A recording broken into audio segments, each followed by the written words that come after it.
Fils d'horloger.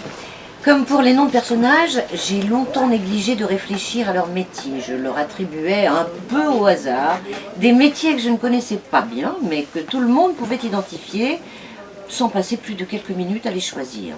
En tant que spectateur, j'ai commencé à en avoir assez de retrouver toujours les mêmes professions dans les fictions. Il y a plusieurs milliers de professions différentes en France, mais elles se résumaient, dans tout ce que je voyais, à une grosse vingtaine, la plupart véhiculant de lamentables clichés et un manque patent d'imagination et de documentation. Je cite les principales: policiers, architectes, chirurgiens, dentistes, obstétriciens, fleuristes, institutrices, avocats, libraires, professeurs, acteurs, concierges, femmes de ménage, serveuses, restaurateurs, maîtres nageurs, voyantes, publicitaires, caissières, écrivains, journalistes, épiciers, ingénieurs, vétérinaires, chefs de travaux publics, ouvriers de travaux publics, dealers, bon ok, ce n'est pas vraiment une profession, esthéticienne. Ces professions récurrentes, ajoutées au fait que les 3/4 des fictions françaises se passent à Paris et dans sa région, devenaient lassantes à la longue. Depuis 10 ans, les métiers sont devenus autrement importants pour moi et pour mes personnages. Je n'hésite pas à aller sur le terrain pour comprendre un métier, son contexte, humer ses odeurs. Mon père disait ne pas aimer son métier, horloger bijoutier. Il aurait voulu avoir un garage, réparer des voitures. On peut aussi définir un personnage par le métier qu'il aurait voulu faire, par le métier qu'il ne fait pas. Et pourtant, je crois qu'il aimait bien son métier, mon père. Un mécanisme de montre, c'est comme un monde en miniature sans autre sentiment que la régularité de métronome du temps qui passe. Mais au-delà des montres, le monde réel était bien trop désorganisé pour lui. Si je devais garder une image forte de mon père, ce serait lui, dans son atelier, une loupe collée à l'œil, en train de remettre un ressort, remplacer un écrou, acharné sur un temps arrêté, acharné à faire repartir le temps ou à le remonter. L'image qui reste la plus vivace de mon père, des années après sa mort, est liée à son métier. Et pour terminer ce chapitre sur une autre définition de personnage, je pense à ma mère qui, accablée par mes retards permanents, a des centaines de fois prononcé cette phrase: « C'est quand même un comble pour un fils d'horloger de ne jamais arriver à l'heure. » Comme quoi, un choix de métier peut aussi amener des répliques. Ceci n'est pas une colombe. Objets inanimés, avez-vous donc une âme? Se demandait à Lamartine dans un célèbre poème. La réponse pour un scénariste doit être un oui, sans réserve. Les objets dans un scénario peuvent devenir des personnages à part entière. Il m'est fréquemment arrivé dans une construction de poser une ligne pour un objet au même titre que celle posée pour les personnages. De Madame 2, réalisée par Max Ophuls, où les boucles d'oreilles en diamant vendues par l'héroïne servent de fil rouge narratif, au vélo du voleur de bicyclette réalisé par Vittorio De Sica, les objets sont un déclencheur d'histoire hors pair. L'histoire du cinéma et nos histoires personnelles sont balisées d'objets signifiants. Voici une histoire personnelle. Le personnage principal en est ma mère. Ma mère, donc, a une forte tendance animiste. Aussi loin que je me souvienne, elle a toujours donné des noms aux objets qui lui sont chers, y compris à ses voitures successives. Elle est aussi une fervente adoratrice des symboles. Voilà le personnage. Il y a quelques années de cela, plusieurs de mes amis en visite dans l'Aveyron voulaient lui offrir un cadeau pour la remercier de son accueil. Alors, guidé par mes conseils, le choix s'est porté sur un écureuil en pierre, haut d'une trentaine de centimètres. Ma mère a adoré ce cadeau et a immédiatement attribué un nom à l'écureuil. Je ne me rappelle plus lequel. Exposé celui-ci en place d'honneur, sur une colonne dans un coin de la salle à manger, en déclarant qu'il serait pour sa maison un symbole d'économie, de prospérité, de sagesse.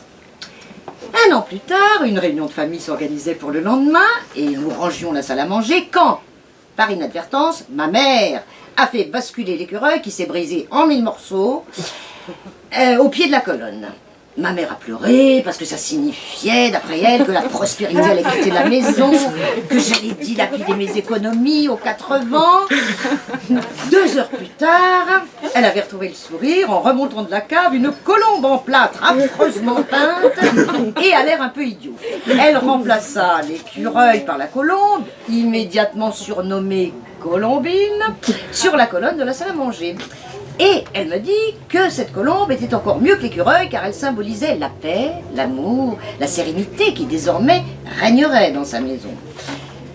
Le lendemain, toute la famille était réunie dans la salle à manger autour d'une grande paella. L'ambiance était joyeuse et là, le drame. En faisant le service de la paella, ma mère a donné un coup de coude à la colonne et la colombe s'est éclatée sur le sol en 1000 morceaux, exactement au même endroit que l'écureuil. Là, ma mère s'est littéralement effondrée. Cris, larmes, personne ne pouvait la calmer. Ma grand-mère m'a demandé si ma mère était folle. Ma tante lui a très justement fait remarquer « mais c'est juste une colombe en plâtre ». Tout le monde était inquiet, sauf moi. J'étais le seul à savoir que cette colombe représentait bien plus pour ma mère qu'une colombe en plâtre, qu'elle avait une histoire. Le lendemain, j'ai acheté un canard en bois, donc a priori incassable, pour remplacer la colombe. Ma mère l'a beaucoup aimé, mais a décidé de ne pas lui trouver de signification. C'est juste un canard, ouais, ça suffit les symboles, on a vu où ça mène. Et elle a demandé à mon père, pour plus de précaution, de le clouer à la colonne, où il est toujours perché aujourd'hui. Ceci n'est pas une pipe, inscrivait Magritte sur un de ses tableaux les plus célèbres. Ceci n'est pas qu'un objet, c'est ce que les plus grands scénaristes inscrivent dans la mémoire d'un spectateur. Et pour ma mère, même si j'étais le seul à le savoir, la colombe n'était pas une colombe.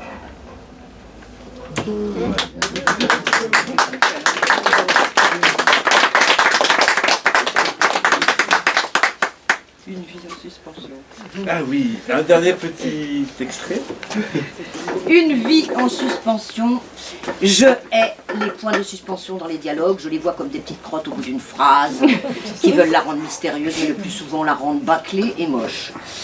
C'est devenu une mode que je trouve très désagréable de mettre après chaque réplique ou demi-réplique des points de suspension. Les auteurs pensent que ça donnera une impression de vie à leur dialogue. Or, je n'y vois pas une impression de vie, mais une impression de bégaiement. Un dialogue, c'est comme une partition pour un comédien, avec ses respirations, ses notes chuchotées, celles plus hautes. Et la plupart du temps, les points de suspension sont totalement injouables pour les comédiens. On peut très bien préciser un temps entre deux phrases d'une réplique. Là, un acteur saura comment il faut la jouer.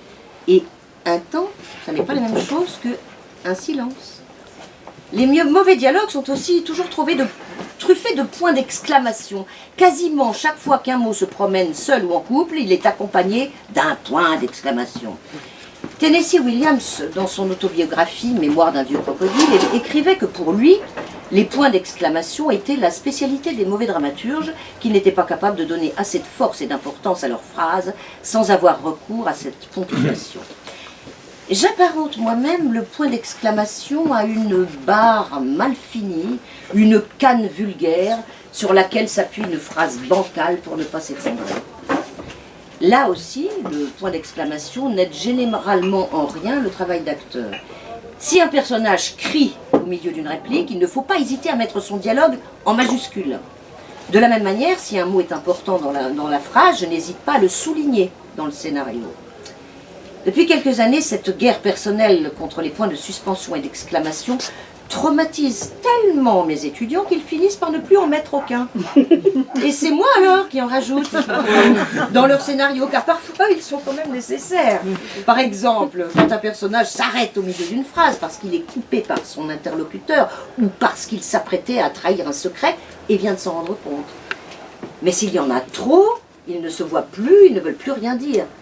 Et ce qu'on pense être un code scénaristique n'est finalement qu'une forme d'impuissance à exprimer la vie, quand ce n'est pas juste un ornement de la mode ou une volonté puérile de se la jouer scénariste.